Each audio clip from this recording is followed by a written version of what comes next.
شفت ياما ناس منى هتعيش العمر جنبك وبرضه ما يكفيش احلى دنيا عندي ما هفته وحدت.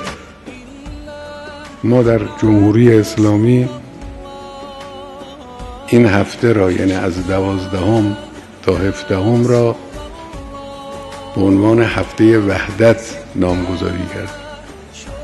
این یک نامگذاری محض نیست، یک حرکت سیاسی و تاکتیکی هم نیست. این یک اعتقاد و ایمان قلبی است. جمهوری اسلامی به معنای واقعی کلمه معتقد به لزوم اتحاد امت اسلامی است. این یک اعتقاد قلبی و عمیقه. بعضی‌ها تصور میکنند یا مانمود میکنند که این یک تاکتیک سیاسی است. نه، اینجور نیست. این یک ایمان قلبی است. معتقدیم به این و معتقدیم که خدای متعال این را از ما خواسته است. وحدت مراتبی دارد. البته اتحاد دنیای اسلام مراتبی دارد.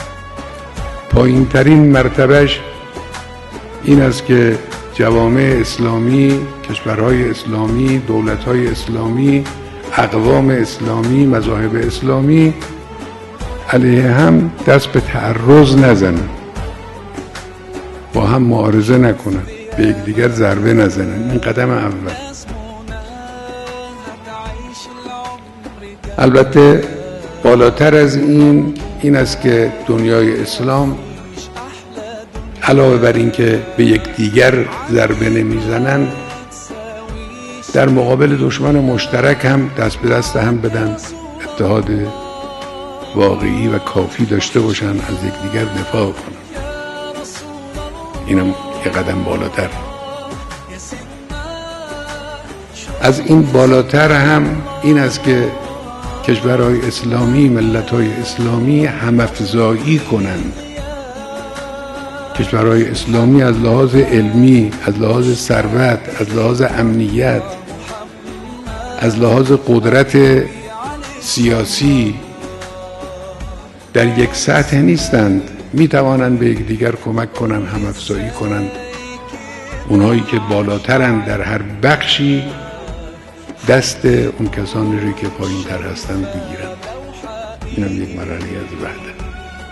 مرحله بالاتر هم اینه که همه دنیای اسلام متحد بشوند در جهت رسیدن به تمدن نوین اسلامی، چیزی که جمهوری اسلامی هدف غایی رو این قرار داده: رسیدن به تمدن اسلامی، تمدن متناسب با این زمان، تمدن نوین اسلامی.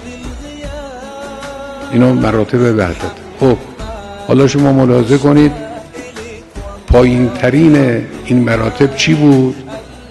این بود که کشورهای اسلامی به یکدیگر تعرض نکنند و در مقابل دشمن مشترک در کنار هم قرار بگیرن. اگر همین رو امروز ما رعایت می‌کردیم، این همه مصیبت در دنیای اسلام وجود نداشت.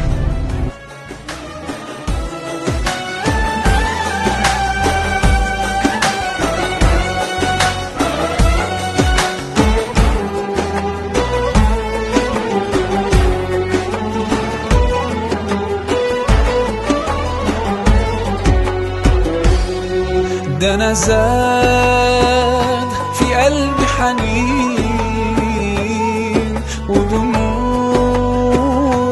مالية العين، طمعان بقالي سنين إني أزور المصطفى مرة، إني أزور المصطفى مرة.